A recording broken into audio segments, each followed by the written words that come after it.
औज़ुबिल्लाहिमिनश्शैतानिर्रजीम बिस्मिल्लाहिर्रहमानिर्रहीम। रिज़वी भाई ऑनलाइन.com की जानिब से मैं हूं मोहम्मद इकबाल रिज़वी और आज खिलाफत व मुल्कियत सीरीज़ की 8वीं एपिसोड के साथ आपकी खिदमत में हाज़िर हूं। इस सिलसिले की ये 8वीं एपिसोड बहुत ही इम्पोर्टेंट, बहुत ही ख़ास किस्म के उन्वान के ऊपर तकरीबन ऐसा आज मौजू कवर करूँगा कि जिस मौजू पर मैं आराम से गुफ्तगू करूँ 1 बाई 1 रेफरेंस को और कुरानी आयात को 1 बाई 1 कोड करने के बाद अगर इसकी तफसीर और इसकी फ़नी और तफसीर की एक गहराई की दुनिया में जाया जाए तो जो आज का लेक्चर जो बिल्कुल कम टाइम में मैं रिकॉर्ड करने जा रहा हूँ, आप बखूबी समझ जाएंगे कि इस लेक्चर को मैं पूरे 3 घंटे बयान कर सकता हूँ।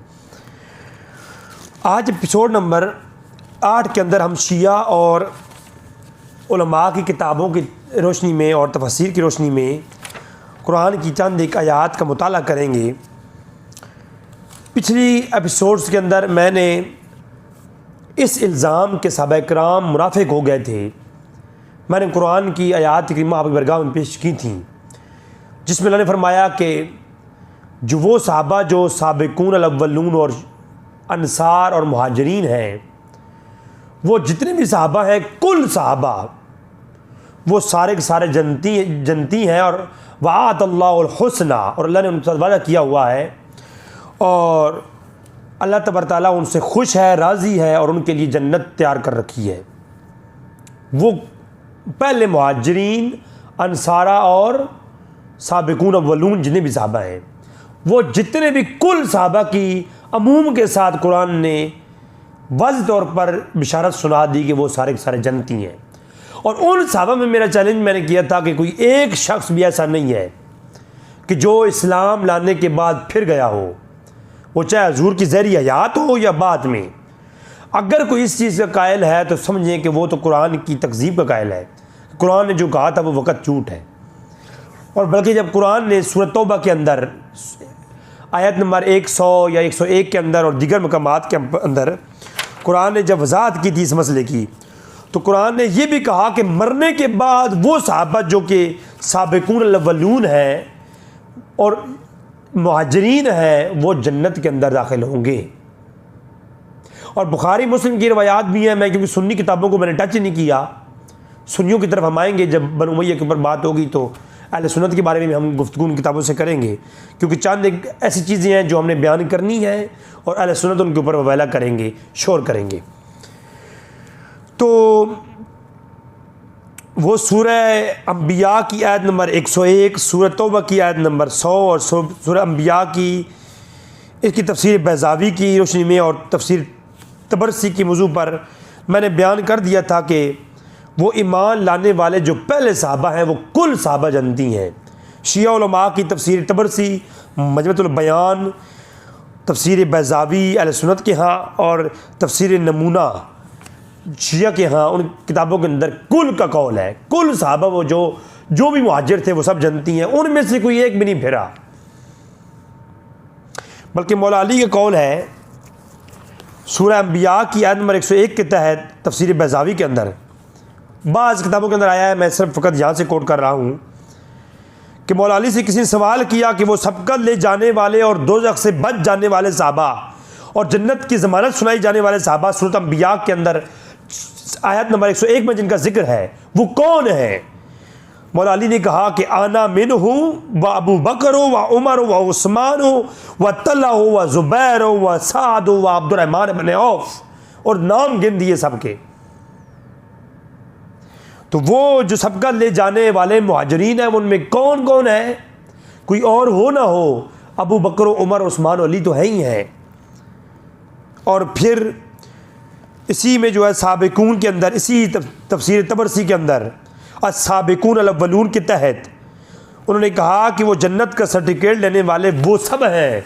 हज़रत खदीजा भी उसमें आती है, अबू बकर भी उसमें आते हैं कि जिन्होंने सबसे पहले इस्लाम लाने वालों में सबसे पहले इन्होंने की है। और फिर सानिया स्नैनी इज़ हुमा फिल गार के तहत हमारी जो गुफ्तगू गुजर चुकी है पिछली एपिसोड के अंदर, उसमें मैंने वाज़ेह तौर पर बयान कर दिया कि सानिया स्नैनी इज़ हुमा फिल गार इससे मुराद शिया के तकरीबन कुछ 40 मैंने वो पेश कर दी, जिनमें आप देखेंगे आयतुल्लाह तबातबाई की शिया के यहाँ मोतबर किताब तफसीर मीज़ान, उसके बाद बुरहान फ़ी तफसीर कुरान हाशिम बिन सलमान अल-बहरानी की, उसके बाद तफसीर साफ़ी अल्लामा काशानी की, असूल काफ़ी से मैंने इमाम बाकिर का कौल नकल कर दिया। तो असूल काफ़ी के अंदर इमाम बाकिर का कौल है। इमाम बाकिर अलैहिस्सलाम कहते हैं कि अन बाकिर अलैहिस्सलाम अन रसूल सल्लल्लाहु अलैहि वसल्लम कीला काला उस्कुन इन्नल्लाह माअना। वो जो सकीना नाजिल हुआ था वो किसके लिए हुआ था? अबू बकर के लिए हुआ था। और अबू बकर सदीक को कहा गया कि तुम सुकून करो, अल्लाह हमारे साथ है। ये किस जगह का कौल है? ये असूल काफ़ी शिया के यहाँ पहली मोतबर किताब कुरान के बाद, कुरान के बाद पहली मोतबर किताब, उसके अंदर ये कौल है इमाम बाकिर का कि वो गार के अंदर अबू बकर सदीक सानी हसनैन, कुरान से मुराद, कुरान ने जो कहा कि वो गार में जब थे तो दूसरा उनके साथ था। और हज़ूर ने फरमाया वला ला तहज़न इन्नल्लाह माअना। वो पिछली एपिसोड हमारी गुफ्तगू गुजर चुकी है, वो आप शिया किताबों से मैंने वो सारा मामला ही खोल के रख दिया है, तो वो आप देख सकते हैं। तो उसने ये उसी की ये बात यहाँ पर भी है कि हिजरत करने वालों में सबसे पहले अल्लाह के रसूल के साथ कौन थे? अबू बकर थे। और तो कोई हो ना हो, इनको तो जन्नत का सर्टिफिकेट मिला ही मिला। तो लिहाजा कोई मुनाफिक कहे आज तो वो कुरान की तकज़ीब का कायल है, वो कुरान के ख़िलाफ़ अपनी बात कर रहा है। रवायात के ऊपर हम बात आगे करेंगे, मगर रवायात बाद में है, पहले कुरान है। कोई रवायात की बुनियाद पर कुरान को बदलता फिरे तो मेरे ख्याल में वो अपना इलाज करवाए जा करके। फिर तफसीर असना अशरिया हसन अल हुसैनी शाह अब्दुल उज़्मा की, उसके अंदर भी ये है। तकरीबुल कुरान अल्लामा शराज़ी की शिया किताब है ये। तफसीर तबरसी के अंदर, तफसीर नमूना के तमाम के अंदर मैं ये पहली एपिसोड, ये पुराना जो मैंने खुलासा पेश कर दिया, ये गुफ्तगू हमारी हो चुकी है। अब जो है मैं आज एक इजमाई तौर पर सहाबा किराम के मुतल्लिक, जिसमें अबू बकर, उमर, उस्मान के बारे में भी बात आ जाएगी और तमाम सहाबा के बारे में शिया कुतुब से ही आपके सामने रखूँगा। बिल्कुल कोई लड़ाई झगड़े वाली बात नहीं है। अस्साबिकून अल-अव्वलून की जो इस सूरह तौबा की आयत नंबर 100 और 101 है, इसके अंदर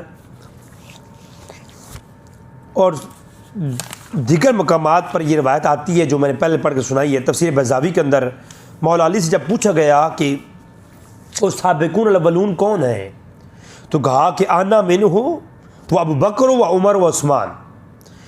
तफसीर तबरसी के अंदर, जिसे तफसीर मजमुअतुल बयान भी कहते हैं, उसके अंदर बेशुमार रवायात लाए हैं अल्लामा तबरसी, शिया के यहाँ बहुत बड़े आलिम। लेकिन मैं यहाँ पर एक रवायत या दो रवायतें कोट करके मुख्तसरन, मेरा जैसे मैंने कहा है कि आज मैं समंदर को कूज़े में बंद करने की कोशिश करूँगा, एक बड़े जो है गुफ्तगू को मैं समेटने की कोशिश करूँगा। मैंने कहा है कि मैं अगर 1 बाय 1 पढ़ने लगूँगा तो ये 4 घंटे की गुफ्तगू है। तो वो कहते हैं कि एक पहली कौल ये है, पहले ईमान लाने वाले साबिकून अल-अव्वलून जो हैं उनमें हज़रत खदीजा और हज़रत अली हैं। ये पहली रिवायत लाए। इसी के साथ मुतसिल दूसरी रिवायत लाए, कहें कि एक और रिवायत में है कि खदीजा सबसे पहले ईमान लाई और उस औरतों में, उसके बाद मर्दों में अबू बकर और बच्चों में हज़रत अली ईमान लेके आए हैं। यानी अबू बकर सबसे पहले ईमान लाए। ये कौल भी शिया के आलिम अल्लामा तबरसी लाते हैं और लाने के बाद ये नहीं कहते कि ये रवायत मनगढ़ंत है, इसका रद्द किया है। जैसे कि शिया उलमा बाज़ रवायतें लिखते हैं और फिर उसके रद्द के ऊपर कौल लाते हैं कि ये भी नहीं है। उलमा शिया उलमा नहीं, इस तमाम मुफस्सिरीन का ये तरीक़ है, वो रवायत लाते हैं फिर उसकी रद्द पेश करते हैं। जिस रवायत को उनका मिस्ताक नहीं होता, जिसको वो लाना हुज्जत नहीं समझते, उसकी ज़ोफ़ के ऊपर दलाइल देते हैं, उसके मतन की रद्द के ऊपर दलाइल देते हैं, फिर अपना मौक़िफ़ के ऊपर दलील पेश करते हैं। होना तो ये चाहिए था कि पहले अबू बकर वाली रवायत पेश करते अल्लामा तबरसी, फिर इसके रद में दूसरी रवायत जो पहले पेश की है कि हज़रत खदीजा और हज़रत अली ईमान लाए, ये रवायत लेके आते। हालांकि ये रवायत पहले लाए कि हज़रत खदीजा ईमान लाई, मौला अली ईमान लाए, तो कहते हैं फिर एक और कौल है, वो दूसरा रवायत लाते हैं, कहते हैं रवायत ये है साबिक़ून अव्वलून में सबसे पहले ईमान लानों में दूसरी रवायत ये है कि खदीजा अबू बकर ईमान लाए और तमाम हज़रात ईमान लाए। अब आप देख लें कि ईमान लाने वालों में कौन सबसे पहले है, और साबिक़ून अव्वलून में तो ये शुमार है ही हैं। और कुरान ने दो टोक लफ्ज़ों में कह दिया, वो जो सबसे पहले ईमान लाए, तुम ला यस्तवी मिनकुम, तुम उनके बराबर नहीं हो। और मौला अली ने जो बलागा के अंदर भी तो ये खतबा दिया, हमारे पहले एपिसोड में गुजर चुका, कि ये जो सहाबा थे मेरे प्यारे, मौला अली ने जो बलागा के अंदर कहा कि जो वो सहाबा थे, तुम में उन जैसा कोई भी नहीं है। कुरान ने भी यही कहा सूरह हदीद के अंदर भी कि ला यस्तवी मिनकुम, तुम में उन जैसा कोई नहीं है जो पहले ईमान लाए फतह मक्का से कबल, उन्होंने कताल किया, जंगें की, माल लुटा दिए, उनके बराबर तुम नहीं हो, उनके बराबर कोई हो ही नहीं सकता। वो साबिक़ून अव्वलून है और कुरान ने उनके बारे में जन्नत की खुशखबरी सुना रखी है। और सही बुखारी मुस्लिम के अंदर रवायात हैं, वो जिनने ओहद और बदर की जंगें लड़ी, कुरान ने कहा उनके अगले और पिछले गुनाह माफ़ कर दिए। अब जो सहाबा से कोई गलतियां होनी भी थी, कुरान ने पहले कह दिया उनकी वो माफ़ है।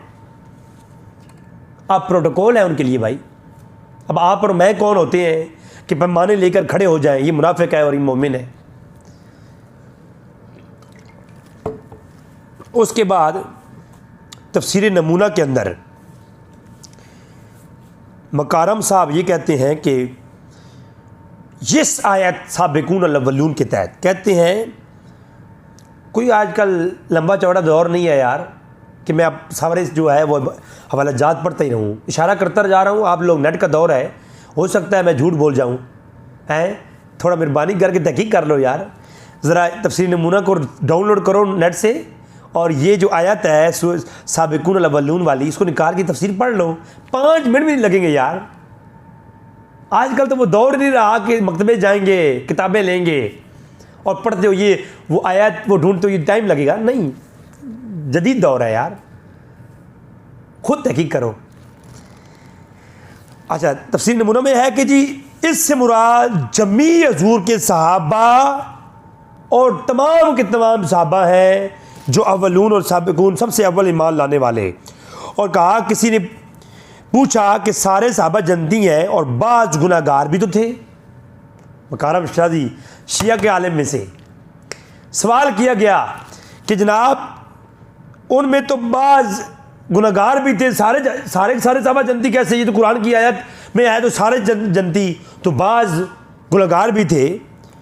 तो उन्होंने ये आयत सबूत तौर पर पेश की है कि ये जो कुरान में कह रहा है ना क्या साबिक़ून अव्वलून, ये अमूम के साथ है और इसमें बाज़ जन्नती हैं और बाज़ नहीं, इसकी कोई कैद नहीं है। ये है तफसीर नमूना मकारम शराजी की। बात खरी कर गया, शिया बात खरी कर गया। वो कह गया कि जनाब इसमें अमूम है, खुसूस नहीं है। जब कुरान ने ये नहीं कहा कि वो साबिक़ून साहब में से बाज़ जन्नती हैं बाज़ नहीं, तो आप और मैं कैसे खड़े हो जाएं पैमाना लेकर के? वो सारे जन्नती हैं और कुरान ने यही कहा है उसके मन के बारे में। इसके बाद आप देखें मुनाफिक कौन है और मोमिन कौन है। देखिए एक सवाल पैदा होता है, भाई वो मुनाफिक थे, इस पे दलील क्या है? सहाबा किराम में बाज़ सहाबा मुनाफिक थे, जिन हजूर के वो लाडले नामवर सहाबा वो मुनाफिक थे, इस पे दलील क्या है? पहली बात तो मैंने ये कही है, भाई जो सहाबा इस्लाम से फिर गए, पहले इस्लाम कबूल किया और बाद में मुनाफिक हो गए, अगर कोई सहाबा ऐसे थे तो वो साबिक़ून अव्वलून में से कोई नहीं थे, वो अशरा मुबशरा में से कोई नहीं थे, वो बदर की जंग करने वालों में से कोई नहीं थे, वो ओहद लड़ने वालों में से कोई नहीं थे, वो बैत रिज़वान वालों में से कोई नहीं थे, वो 313 वालों में से कोई भी नहीं थे। खुदा की कसम चैलेंज है मेरा क़यामत तक के लिए, अगर वो 313 में, वो बदर और ओहद लड़ने वालों में, वो बैत शजरा और रिजवान वालों में से, और वो अशरा मुबशरा में से कोई मुनाफिक था, कोई माई का लाल पैदा हुआ है, तो आए मेरे साथ कुरान में बात कर ले, असूल कुरान पर, असूल कुरान में बात करके मेरे साथ देख ले, इंशाअल्लाह तबीयत साफ हो जाएगी। उनमें कोई नहीं था। बाद में ईमान कबूल करने वालों में कोई मुनाफिक हो गया तो हो गया। कबल मक्का, फतह मक्का के कबल और अवलून साबिकान, अवलून और साबिकून मुहाजिरीन में से कोई, और अंसारा में से, मुहाजिर वो जिन्होंने हिजरत की, अंसारा वो जिन्होंने हिजरत करने वालों की इमदाद की, उनमें से कोई भी नहीं फिरा। अब आते हैं मुनाफिक की। अब सवाल पैदा होता है कि रिजवी साहब, अब वो साहबा में से मुनाफिक थे, कोई थे तो कुरान कह रहा है ना थे, तौबा का जिक्र हुआ है, तो वो मुनाफिक थे कौन? तो कुरान ने जब ये बताया कि बाज़ मुनाफिक थे, और वो जनाब हदीस के अंदर है कि मेरे साहबा में 12 मुनाफिक हैं, वो तो खैर आगे चल की बात आएगी ना। तो जब साहबा में 12 मुनाफिक थे, तो वो मुनाफिक थे कौन, उनकी अलामात क्या थी, और मुनाफिक होता कौन है? कुरान ने ये क्राइटेरिया भी दे दिया, कुरान ने ये भी बता दिया।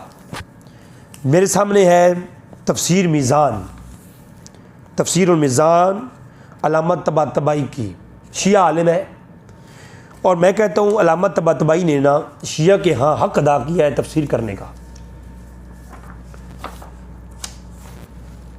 अलामत तबातबाई ने हक़ अदा कर दिया तफसीर करने का।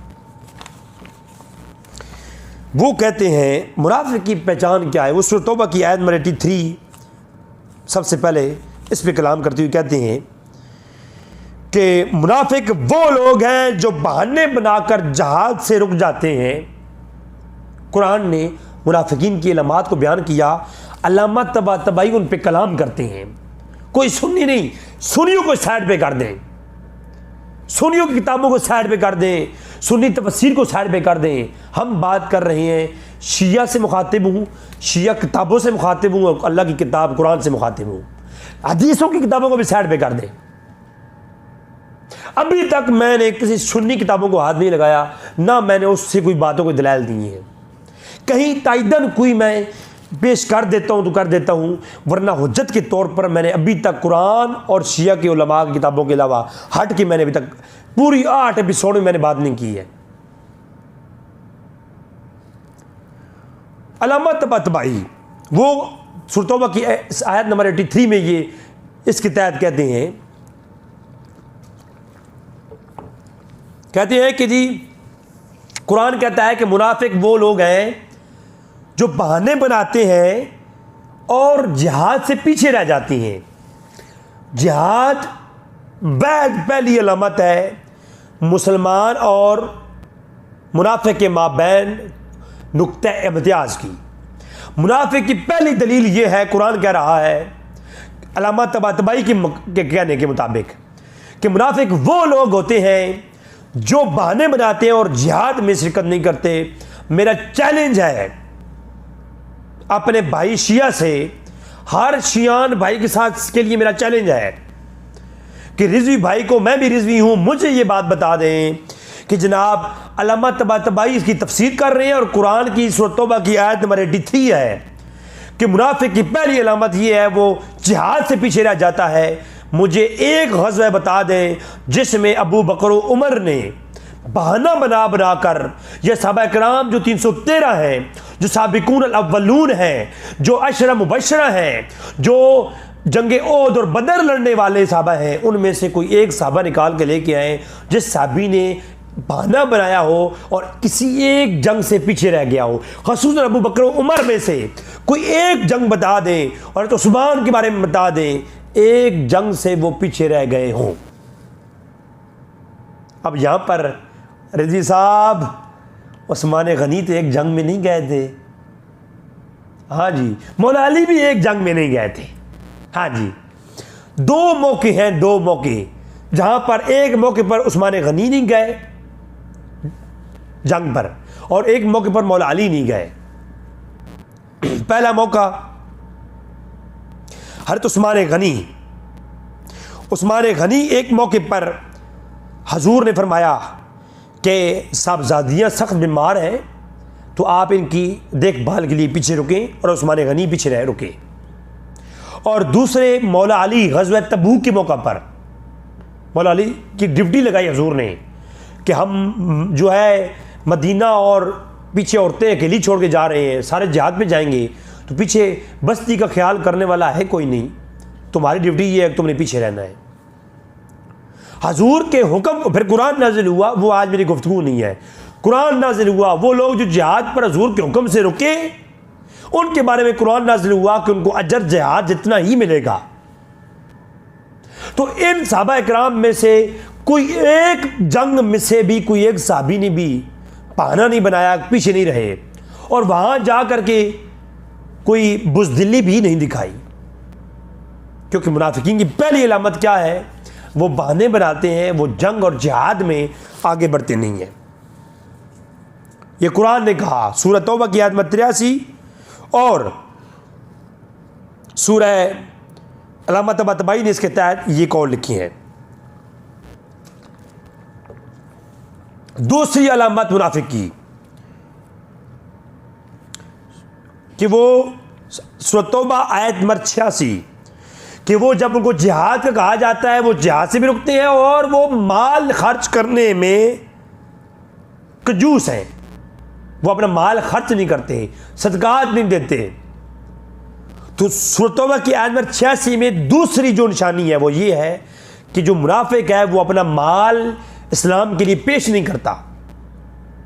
अब मेरा चैलेंज है, अबू बकर उमर ने तो अपने घर की दीवारों पे भी हाथ मारे, कोई सुई ना बच जाए जो आकर के दी जाए हजूर की बरगाह में। कांटों से सिला हुआ एक जो है कमीज पहन करके, एक लिबास पहन करके अबू बकर उमर, हज़रत अबू बकर सदीक रज़ी अल्लाह तआला अन्हु जो हजूर की बरगाह में पेश हो गए। उस्मान गनी ने सारा सामान उठा करके हजूर की बरगाह में पेश कर दिया। ना माल देने में कंजूसी की और ना जिहाद करने में पीछे रहे। तो मुनाफिक जो होते हैं ये दो काम पक्के करते हैं। ये मुनाफिकीन की पक्की ढकी दो बड़ी की जो है ना निशानियां हैं। फिर आप हैरान होंगे, सूरह तौबा की आयत नंबर 84 में है, जब ये आयत नाजिल हुई कि ऐ नबी आप इसके बाद किसी मुनाफिक का जनाजा नहीं बढ़ाएंगे। सूरह तौबा की आयत नंबर जब 84 नाजिल हुई तो अब्दुल्ला इब्ने उबई इब्ने काब, जो अब्दुल्ला इब्ने उबई मुनाफिक था, एक मशहूर मुनाफिक, उसका हजूर जनाजा पढ़ाने लगे और उस जनाजे में एक बड़ी तादाद में मुनाफिक मौजूद थे। तो जनाजा पढ़ाने लगे तो हजूर के कदमों को हाथ लगाया उमर फारूक ने, या रसूलल्लाह इस मुनाफिक का जनाजा ना पढ़ाए। अब ऐसा हो सकता है कि मुनाफिक खुद ये कहे कि मुनाफिक का जनाजा ना पढ़ाए? हाँ, ये शिया किताबों में तफसीर तबाई की तफसीर मिज़ान उठा लें, मजमुअतुल बयान तबरसी की उठा लें, और ये दीगर तफसीरें शिया की समझ में भरी पड़ी हैं। मैं फ़कत पढ़ते जा रहा हूँ। तक़रीबुल कुरान उठा लें और असूल तफसीर साफ़ी उठा लें, तफसीर असना अशरी उठा लें, सब के अंदर ये कौल मौजूद है कि उमर फारूक ने कहा कि आप अब्दुल्ला इब्ने उबई का जनाजा पढ़ा रहे हैं, ये तो मुनाफिक है। अगर उमर फारूक खुद मुनाफिक होते तो मुनाफिक की तायीद करता है, वाइज़ा लकुल्लज़ीना आमनू कालू आमन्ना वाइज़ा खलौ अला शयातीनिहिम। भाई मुनाफिक तो वो है जो मुनाफिकीन का साथ देते हैं। मुनाफिक तो मुनाफिक का सक्का है। मुनाफिक तो वो है जो कि थे काफिरों के साथ, लेकिन आग के मोमिनों के अंदर मुसलमानों का रूप धार के बैठे हुए थे इस्लाम को नुकसान पहुंचाने के लिए। तो अब्दुल्ला इब्ने उबई के जनाजा पढ़ाने लगे अल्लाह के रसूल। उमर फारूक ने कहा, या रसूलल्लाह ये मुनाफिक है, इसका जनाजा मत बढ़ाएं। हजूर ने किसी हिकमत के तहत जनाजा बढ़ा दिया। तो जब जनाजा बढ़ा दिया तो कुरान की ये आयत उमर फारूक की तायीद में नाज़िल हुई। अलामत तबाई ने लिखा और शिया के अलामत तबरसी ने और दीगर बुजुर्गों ने लिखा, शिया उलमा ने लिखा कि ये कुरान की आयत उमर फारूक की तायीद में नाज़िल हुई है कि अल्लाह के रसूल को जो मशवरा दिया था उमर फारूक ने मुझे ये बताओ, मुनाफिकीन की ताईद में कुरान नाज़िल होता है ज़ालिमों? ओ यार कुछ समझाओ भी तो, कोई यार मंतक भी तो इस्तेमाल करो, अकल वाली इस्तेमाल करो। उमर फारूक मशवरा दें अल्लाह के नबी को और कुरान नाजिल हो, अल्लाह ये कहे कि ऐ नबी उमर की जो सिफारिश थी या उमर का जो मशवरा था, हम उमर के साथ हैं। क्या मुनाफिकीन की ताईद में अल्लाह आयतें नाजिल करता है? क्या अल्लाह मुनाफिकीन की कई गई बातों की ताईद करता है? नाउज़ बिल्लाहि मिन ज़ालिक। और कुरान नाजिल कर दिया। क्या है नबी, इसके बाद आप मुनाफिकीन की जनाजा नहीं बढ़ाएंगे? खुदा का खौफ करें यार कोई ऐसी बात करें जो अकल में आने वाली हो। मुनाफिकीन का जनाजा हो और एक दूसरा मुनाफिक ये कह रहा हो अल्लाह के नबी आप मुनाफिक का जनाजा ना पढ़ाएं, ऐसा हो सकता है? अल्लाह के नबी ने सूरह तौबा के अंदर मुनाफिकीन को बाहर निकाला जब हुक्म नाजिल हुआ। उमर फारूक को क्यों नहीं निकाला? अबू बकर सिद्दीक़ को क्यों नहीं निकाला? जब अल्लाह का सरी हुक्म नाजिल हो गया कि ला ताज़िरू कद कफरतुम बाद ईमानिकुम, सूरह तौबा की आयत में 66 नाजिल हुई। और अल्लाह के नबी को जब सराहतन हुक्म आ गया, न अंबिया को जब हुक्म आते हैं तो अंबिया नहीं देखते कि फ़िरौन सामने है या मेरे साथ जो है मेरा भाई हारून खड़ा है या नहीं खड़ा। फ़िरौन जैसे जालिम सामने हो, नबी का हुक्म आ जाए तो नबी दरियाओं में घोड़े डाल देता है।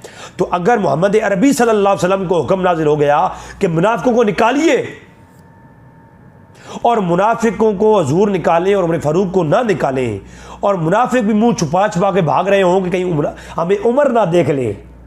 हाय हाय हाय हाय यार, कुछ बात भी सोच समझ ही करो यार। आपने हाथ डाला तो अल्लाह के रसूल के यारों पे हाथ डाला। ओ यार, कोई बात वालों के बारे में, किसी ने बनु उमैया के बारे में बात की, आखिरी मलूकियत के लोगों के बारे में बात की, हमने सुन ली, हमने एक हद तक दिफा किया। लेकिन यार उनके बारे में जिनके बारे में कुरान नाजिल होता रहा, जिनके बारे में अकल तसव्वुर नहीं करती यार, उनके बारे में आप लोग ये एक बात करेंगे कि वो मुनाफिक थे। तो ये है जनाब सूरह तौबा की आयत 84 में अब्दुल्ला इब्न उबई के जब जनाजा बढ़ाया हजूर ने तो उमर फारूक की ताईद में याद नाज़िल हुई। उलमाए शिया को पढ़ लें आप, उलमाए शिया को पढ़ें आप। फिर आयत नंबर 86 और 87 में ये बात कही गई कि ये जिहाद से मुंह फेरते हैं और अपना माल खर्च करने में जो है कंजूसी करते हैं। और जो है ये कहा गया कि मोमिन वो है जो जिहाद करता है, सूरह तौबा की आयत 86 में, और अल्लाह की राह में खर्च करता है और अल्लाह का जन्नत का वादा है उनके लिए। अब एक तसलसल आ रहा है कुरान का। सूरह तौबा की आयत नंबर 82, 83, 84, 85, 86, 90 तक ये बयान है कि एक तरफ मोमिन है, एक तरफ मुनाफिक है, एक तरफ सहाबा है, एक तरफ मुनाफिक है। कुरान खोल खोल कर बयान कर रहा है। मुनाफिक वो है जो जिहाद से रुकते हैं, अपना माल खर्च करने से रुकते हैं। मोमिन वो है जो जिहाद की तरफ जलते हैं, जिहाद भी करते हैं, पैसा भी लगाते हैं, और अल्लाह ने उनके साथ जन्नत का वादा किया हुआ है।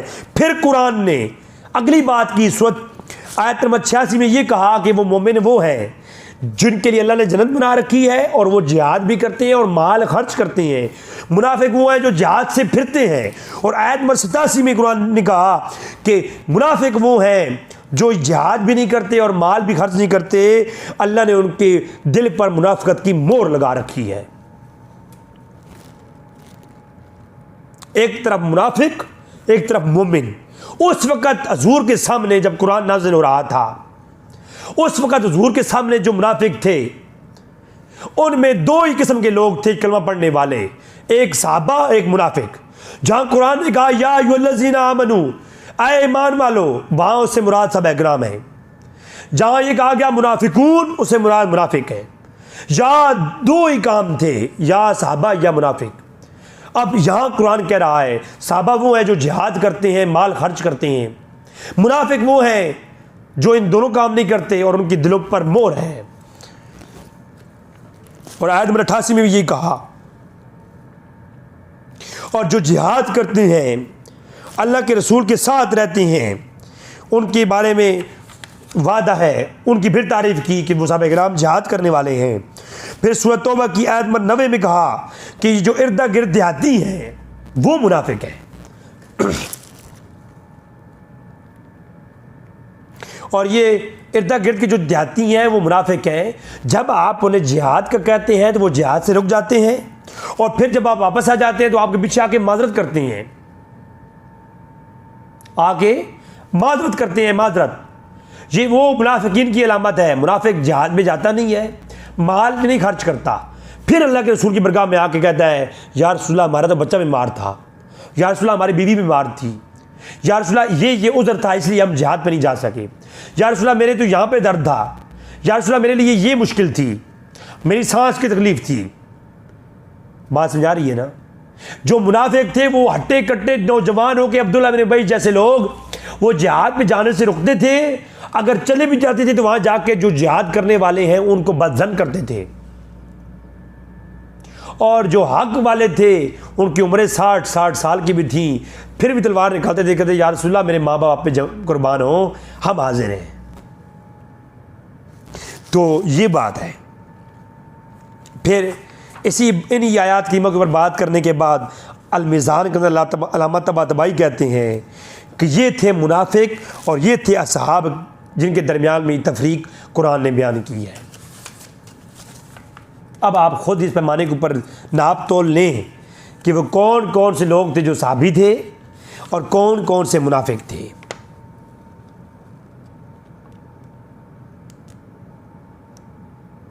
मैं ये गुजारिश करूँगा कि अल-मीज़ान जो अल्लामा तबातबाई की तफसीर तौबा है इसको पूरा पढ़ लें तो आपको बात समझ आ जानी है इंशाअल्लाह ताला।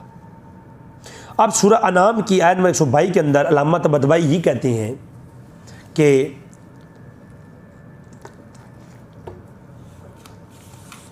अल्लामा तबरसी ने इसको नकल किया, और शिया के तकरीबन मेरे पास 5 तफसीरों के हवालाजात मौजूद हैं जिनके अंदर ये कौल मौजूद है। मैं सबसे मोतबर किताब है अल्लामा तबातबाई के अल-मीज़ान, तेहरान से छपी है, ईरान से छपी है। ईरान के अंदर इसकी जो है वो की जाती है, बड़ी जो है नशर व अशात की जाती है। अल्लामा तबातबाई की तफसीर अल-मीज़ान, वो सूरह अनाम की आयत नंबर 122 जिसमें यह है कि वो शख्स जो मुर्दा था हमने उसको ज़िंदा किया ईमान के साथ, और फिर वो मोमिन हो गया तो वो एक नूर से मिल गया, और वो ख़ुद भी रोशन है, दूसरों को भी रोशन करता है। इस आयत के तहत अल्लामा तबातबाई ये कौल लाते हैं। शिया की तफसीरों के अलावा कई एक कुतुब हैं जिनके अंदर ये कौल आया है। आगे उमर फ़ारूक की हम जब सहाबियत के ऊपर एक तफसीली बहस करेंगे तो उसमें ये सारे कौल लेके आऊँगा इंशाअल्लाह। अल्लामा मुफीद ने, शेख मुफीद ने, और जो है बहुत बड़े अल्लामा बाक़र मजलिसी ने इस पर कलाम किया है। तो मैं सिर्फ अल्लामा तबातबाई का हवाला कोट कर रहा हूँ अल-मीज़ान से, आराम से ये नेट के ऊपर से आपको ये तफसीर मिल जाएगी। तो वो कहते हैं कि वो शख्स जो पहले मुर्दा था, कुरान ने कहा सूरह अनाम की आयत नंबर 122 में कि वो जो पहले मुर्दा था अल्लाह ने ईमान दिया और वो ज़िंदा हो गया, और फिर वो मोमिन हो गया और नूर चमकने लगा और वो दूसरों को भी रोशन करता है। इससे मुराद 2 कौल हैं। कौल अव्वल कि इससे मुराद अम्मार इब्न यासिर हैं जिनके बारे में ये आयत नाजिल हुई है, और कहते हैं कौल नंबर दूसरा ये है कि इब्न अब्बास और ज़ैद इब्न असलम ने इसको रवायत किया कि वो शख्स जिसको अल्लाह ने ईमान की दौलत दी और वो रोशन हो गया, उससे मुराद उमर है। और सूरत अनाम की आयत 122 में वो शख्स जो जिससे अल्लाह ने नूर छीन लिया और वो तारीकियों में चला गया, उससे मुराद अबू जहल है। कि सूरत अनाम की आयत 122 में है कि एक शख्स को अल्लाह ने ईमान दिया, उसे नूर मिल गया और वो रोशन हो गया, और दूसरा शख्स जो तारीकी में घुस गया और वो तारीकी में खो गया। कहा कि रोशन होने वाला शख्स उमर है और तारीकी में खो जाने वाला अबू जहल है। वो पहले काफिर था फिर मोमिन हो गया। बात कहने लगे से मुराद मौला अली है। मौला अली कौन से काफिर थे? पहली बात तो ये है, बाज़ अहले सुन्नत कहते हैं कि उन्होंने इस्लाम कबूल किया है, मेरा ये अकीदा है, इंशाल्लाह मेरी गुफ्तगू आएगी मौला अली के मुतालिक खलीफा अरबा के ऊपर, फिर हम मौला अली के बारे में बात करेंगे। मेरा अकीदा ये है कि जैसे मोहम्मद रसूलुल्लाह नबी पहले से थे, ऐलान नबूवत बाद में किया, तो वो इजहार इस्लाम था, कबूल इस्लाम नहीं था। इंशाल्लाह वो मौला अली की शान में आगे गुफ्तगू आएगी। तो मौला अली के बारे में एक कौल बातिल है जो आगे लिखा है इन्होंने, मैं नहीं मानता इसको, कि मौला अली ने जो है वो पहले, इस आयत से मुराद कि वो पहले काफिर था, तारीकी में था, फिर वो इस्लाम कबूल कर लिया। सूरह अनाम की आयत में 122 के अंदर मौला अली का जिक्र नहीं, हाँ उमर फारूक का जिक्र हो सकता है, वो पहले तारीकी में थे, कुफ्र में थे। अल्लाह तबारक तआला ने उनको इस्लाम की नूर अता फरमाया और वो रोशन हो गए। अल्लामा तबातबाई कहते हैं या इससे मुराद अमार बिन यासिर है, और दूसरा कौल इब्न अब्बास और ज़ैद बिन असलम सनद के साथ लाए हैं, कहते हैं सनद के साथ ये कौल है कि इससे मुराद उमर फारूक है और तारीकी में जाने वाला शख्स अबू जहल है।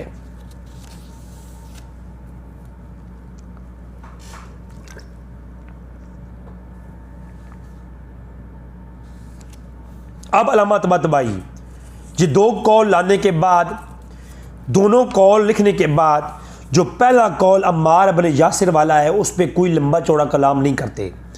जो उमर फारूक वाला कौल है कि वो शख्स जो पहले ईमान लाया और रोशनी में चला गया वो उमर है, और जो तारीकी में चला गया वो अबू जहल है।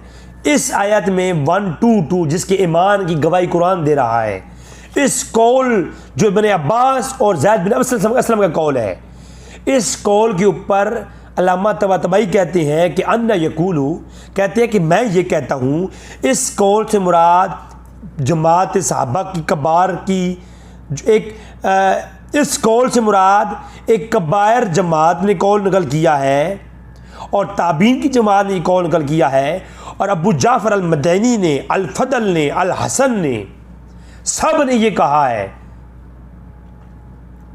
कौन कहते हैं? अल्लामा तबातबाई कहते हैं कि मैं ये कहता हूं कि एक जमात ने ये कहा है, और ये कबायर जमात में से एक जमात जिसने ये नकल किया है, और ताबीन ने नकल किया है, और अबू जाफ़र अल मदनी ने नकल किया है, अल फदल और अल हसन ने नकल किया है, और सब के नाम ले लेकर कहते हैं, उन सब ने ये नकल किया है कि वो शख्स जो रोशन हो गया उससे मुराद ईमान के साथ वो उमर है, और जो तारीकी में चला गया उससे मुराद कौन है?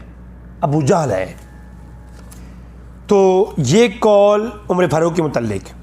फिर जनाब सूरह अनाम की आयत नंबर 125 की तहत अल्लामा तबातबाई कहते हैं, मैंने अर्ज़ किया कि दीगर किताबों में है, मैं फ़कत चूँकि मैंने कहा है कि अगर मैं 1 बाय 1 पढ़ूँगा, आयतें पढ़ूँगा और इनकी ये इबारात पढ़ूँगा जैसे पिछला, तो पिछले एपिसोड के अंदर मैंने जस्ट 4 हवालों में दिए, तो 40 मिनट की एपिसोड बन गई है। तो दोस्त कहते हैं कि लंबी लंबी जो एपिसोड होती हैं वो मुश्किल होती हैं, तो मैंने इसको क्लोज़ कर दिया कि मैं सारे मवाद को इकट्ठा कर दूँ। सूरह अनाम की आयत नंबर 125 में कि वो अल्लाह तबारक तआला उसका सीना रोशन करता है और उसका दिल खोल देता है, रोशन करता है, और वो ख़ुद भी रोशन है, दूसरों को भी रोशन करता है। तो अल्लामा तबातबाई कहते हैं सूरह अनाम की आयत नंबर 125 के तहत कहते हैं कि इमाम अली रज़ा का कौल है, असनाद के साथ अल अयून के अंदर भी ये कौल है। कौन कहते हैं? अल्लामा तबातबाई कि अल अयून के अंदर भी, किताब अल अयून के अंदर भी ये बात है, और इमाम अली रज़ा का कौल है। किसी ने इमाम अली रज़ा से पूछा कि इस आयत का क्या मफ़हूम है कि वो ख़ुद भी रोशन है, उसका सीना भी रोशन करता है, और सीने क्या जो है सीने कैसे रोशन होते हैं कि वो ख़ुद रोशन हो गया, नूर मिल गया, और वो दूसरों के सीनों को रोशन करता है, उसका सीना भी रोशन है। तो इमाम अली रज़ा से किसी ने पूछा कि सीना रोशन कैसे होता है? तो इमाम अली रज़ा कहते हैं, अल्लामा तबातबाई कहते हैं कि बरवायत मोतबर सनद के साथ है अल अयून के अंदर कि ये इशारा किया गया है उस पहले कौल की तरफ कि वो उसका ईमान जो तारीकियों में गुम था और उसको ईमान से ज़िंदा किया और वो मोमिन हो गया और वो दूसरों को रोशन करता है। इससे मुराद क्या है कि वो तारीकी में खोने वाला कौन है? अबू जहल है, और रोशन होने वाला कौन है? उमर फारूक है। जैसे अल्लाह ने उमर फारूक मारने के इरादे से आए थे और अल्लाह ने उसका सीना खोल दिया, अल्लाह इस तरह सीने खोलता है। मुझे ये बताओ यार, जिनकी ईमान लाने को बतौर मिसाल पेश किया जा रहा हो। अल्लामा तबातबाई कहते हैं और इमाम अली रज़ा कहते हैं वो मुनाफिक थे। यार मुनाफिकों का ईमान भी बतौर मिसाल पेश किया जाता होता है। यार मुझे कुछ बात समझ में नहीं आई। फिर इस तरह है, सूरत तौबा की आयत नंबर 274 है, 274 है और 262, दोनों आयत करीमा के अंदर मफहूम एक ही है। मैं पेश कर देता हूँ कि मोमिन वो हैं जो माल खर्च करते हैं और जिहाद करते हैं, और एक तफसील तलब यानी बहस है। तो अल्लाह सूरह बकरा के अंदर 274 में फरमाता है कि मोमिन वो हैं जो माल खर्च करते हैं। इस आयत की तफसीर में अल्लामा तबातबाई इब्न अब्बास का कौल लाते हैं कि ये मौला अली के लिए नाजिल हुई कि वो मौला अली हैं जो हालत नमाज में भी माल खर्च करती हैं। ये कौल लाने के बाद कहते हैं एक कौल इस आयत के मुतालिक और भी है। पहला कौल मौला अली के मुतालिक, देखें तफसीर का यह असूल है कि एक आयत जब मुख्तलिफ सहाबा इकराम के साथ जुड़ी हुई हो वो फजीलत सब के लिए होती है। ठीक है, एक आयत जब किसी साहबी की फजीलत में नाजिल हो तो वो चाहे मौला अली के लिए हो या अबू बकर सिद्दीक़ के लिए हो, वो दोनों के मुतल्लिक होगा। और कौल जब अकवाल दो सहाबा के मुतल्लिक आ जाए एक आयत के मुतल्लिक, तो वो आयत दोनों की फजीलत पर दलालत करेगी। और देखिए आप, फिर अगर तबातबाई जैसे उलमा इन कौलों को लाने के बाद मौला अली वाले कौल को साबित करते और इस कौल का रद्द करते तो फिर बात बनती थी। रद्द नहीं करते, दोनों कौल को लेते हैं और तफसीर के उलूम के मुताबिक दोनों कौल को दर्ज करते हैं और दोनों कौल दे देते हैं अवाम को कि कोई जो मर्ज़ी ले, दोनों कौल को ले ले। दोनों हज़रात इस आयत के मिस्ताक हैं। अब इस आयत में कि सूरह बकरा के अंदर है कि वो माल खर्च करते हैं, पहला कौल लाए इब्न अब्बास का कि इससे मुराद मौला अली हैं जो कि हालत नमाज में भी खर्च करते हैं। दूसरा कौल लाए कि हाज़िल आया नज़ल तो फी अबू बकर तस्दीक और अरबाइना अल्फ दिनार अशरा बिल्लैलिन अशरा वन नहारिन अशरा सहरिन अशरा अलानियतिन। कहते हैं कि ये आयत अबू बकर सिद्दीक़ की तस्दीक में नाजिल हुई है कि अबू बकर सिद्दीक़ ने 40,000 दिनार हज़ूर की बरगाह में पेश किए, माल खर्च किया, 10 रात को 10 दिन को, 10 बता दिखा करके एलानिया तौर पर और 10 छुपा करके। ये है कौल, इसका रद्द भी नहीं करते। और ये कौल शिया की हदीस की रवायात की किताबों में भी मौजूद है। इंशाल्लाह ये आगे गुफ्तगू के लिए एपिसोड में मैं करूँगा और रवायात दिखाऊँगा भी इंशाल्लाह। और इसके अलावा ये कौल अल्लामा मुफीद शेख मुफीद भी लाए हैं जी। अच्छा, इसके अलावा सूरह ज़ुमर की आयत नंबर 33 में है, सूरह ज़ुमर की आयत नंबर 33 है कि अल्लाह के नबी तुम्हारे पास ये वो हस्ती है जो सही के साथ नाजिल हुई है, और जिसने भी इसकी तस्दीक की है अल्लाह उसकी जो है उसको उसके साथ वादा है, हुस्न है और वो जन्नत में दाखिल होगा। तो सूरह ज़ुमर की आयत नंबर 33 जो है ना कि अल्लाह के नबी की जो सबसे पहले जिसने तस्दीक की है, इस आयत की तफसीर में तफसीर रूहुल जन्नान अबुल फतूह राज़ी शिया के बहुत बड़े आलिम हैं, उन्होंने इस बार लिखा, अल्लामा तबरसी ने लिखा, अल्लामा कुमी ने तफसीर कुमी में लिखा, तफसीर तबरसी के अंदर मौजूद है, और तकरीबन 18 वाले हैं मेरे पास शिया के किताबों के। मैं कहा है कि आगे मैं लाऊंगा जब ये गुफ्तगू आएगी। आज चूँकि मैं एक अमूमी नक्शा पेश कर रहा हूँ। तो इस सूरह ज़ुमर की आयत में 33 के तहत लिखते हैं तफसीर रूहुल जिनान वाले अल्लामा फतूह राज़ी, कहते हैं ये आयत अबू बकर सिद्दीक़ की तस्दीक के ऊपर नाजिल हुई है कि अबू बकर ने जो हुज़ूर की तस्दीक फरमाई सबसे पहले। अल्लामा तबरसी मजमुअल बयान के अंदर कहते हैं कि अबू बकर सिद्दीक़ ने का कौल के जो उन्होंने तस्दीक की हुज़ूर की सबसे पहले, ये इस कौल के जो है ना तायीद में नाजिल हुई है। और अल्लामा तबरसी ने मौला अली के नाम का भी कौल यहाँ पर लिखा है कि उनकी तायीद में नाजिल हुई है। और तफसीर कुमी के अंदर कि कहा कि ये अबू बकर और अली और सारे सहाबा और तमाम अहले बैत जो हज़ूर जिन्होंने कलमा पढ़ा और कलमा पढ़ के हज़ूर की तस्दीक कर दी, वो सब के हक़ में नाजिल हुई है। ये अल्लामा कुमी पर तो मैं इस बात पे सलाम पेश करता हूँ उन्होंने कहा कि तस्दीक से मुराद ये नहीं है कि फ़कत किसी ने तस्दीक की है। तो उन्होंने कहा इसमें अबू बकर, उमर और अली जिसने हजूर का कलमा पढ़ लिया गोया उसने हजूर की तस्दीक की। तमाम सहाबा, जमी सहाबा और आले बैत इस आयत की मिस्दाक है। और इसके अलावा जनाब फिर यहाँ पर बात ख़त्म नहीं हुई, बल्कि मैं इंशाअल्लाह आगे चल के जी फिर मैं बात लाऊंगा कि सहाबा किराम रिज़वानुल्लाह अजमईन, शिया उलमा के जो अकाबरीन उलमा हैं, उनमें कोई भी ऐसा नहीं था जो कि इस तरीके से तबर्रा करता हो सहाबा किराम पर। इख्तिलाफ और बात है, मैं इख्तिलाफ की बात नहीं कर रहा।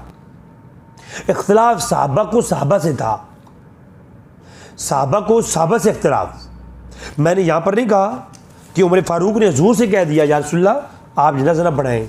एक सहाबी की क्या मजाल है कि हम नबी को कहे कि आप जनाज़ा ना पढ़ाएं। ये भी बज़ाहिर इख्तिलाफ है, मगर इख्तिलाफ और चीज़ है। किसी बात पर रोक टोक करना या बात करना ये और चीज़ है। नऊज़ बिल्लाह मुनाफिक, काफिर और हक गज़ब करने वाले और ऐसे अलकाबात और गालियाँ और लानतें करना, अल्लाह मलान के लफ्ज़ के साथ उन पर लानतें करना, ये ना किसी शिया का अकीदा है और ना किसी मुसलमान का अकीदा है। किसी मुसलमान का ये अकीदा नहीं है। और इस्लाम की तारीख़ में ये अकीदा 450 साल के बाद शुरू हुआ। इंशाअल्लाह तबारक ताला वो मैं आपको दिखाऊंगा। 450 साल के बाद सख्त अल्फाज थे, लानतें नहीं थी। 650 साल या भी 800 साल के बाद जाके लानतों वाला रिवाज आया है। इससे पहले लानतें भी किसी ने नहीं की हैं। खुदा की कसम कोई शिया किताबों से भी नहीं दिखा सकता कि हज़ारों साल पहले या आज से कुछ 700 साल 800 साल पहले लानतें होती थी अबू बकर उमर के ऊपर। ये सुलैम ने कैस अल-अमरी की किताब सकीफ़ा जब सामने आई, किताब सुलैम ने कैस, उसके बाद इंतशार फैला और वो इंतशार लानतों पर इस ज़माने में आगे बढ़ा है, पहले नहीं था। अल्लाह तबारक तआला से दुआ है रब ताला में कुरान, ये सारा मैंने कुरान पढ़ा है, सारा कुरान है। ये किसी शिया सुन्नी की किताबें की बात नहीं है। मैंने कुरान पढ़ा और कुरान का फ़हम शिया से पेश किया है मैंने। अब कोई कुरान का इनकार कर दे तो उसको हम समझा नहीं सकते, क्योंकि कुरान के बाद तो उसने खुदा का इनकार कर दिया। क्योंकि कुरान नहीं तो खुदा किधर है? फिर कौन है नबी? कोई नहीं जानता। आज हमारे कोई कहे नबी किधर है, हम कहेंगे जी नबी की किताब मौजूद है। कुरान को देख करके एहसास होता है कि अल्लाह के नबी थे, और अल्लाह के नबी को देख करके ईमान होता है कि अल्लाह भी है।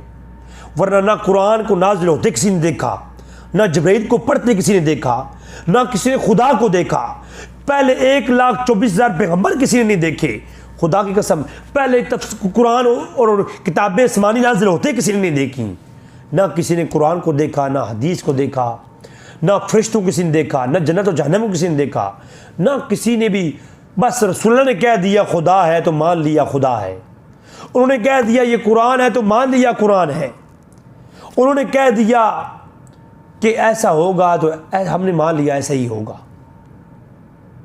लिहाजा कोई कुरान का कोई ये कहे कि नहीं मेरी फ़िक्र मेरी राय मजबूत है, कुरान जो कह रहा है ये ठीक नहीं है, तो उसके लिए तुम्हारे पास इलाज नहीं है।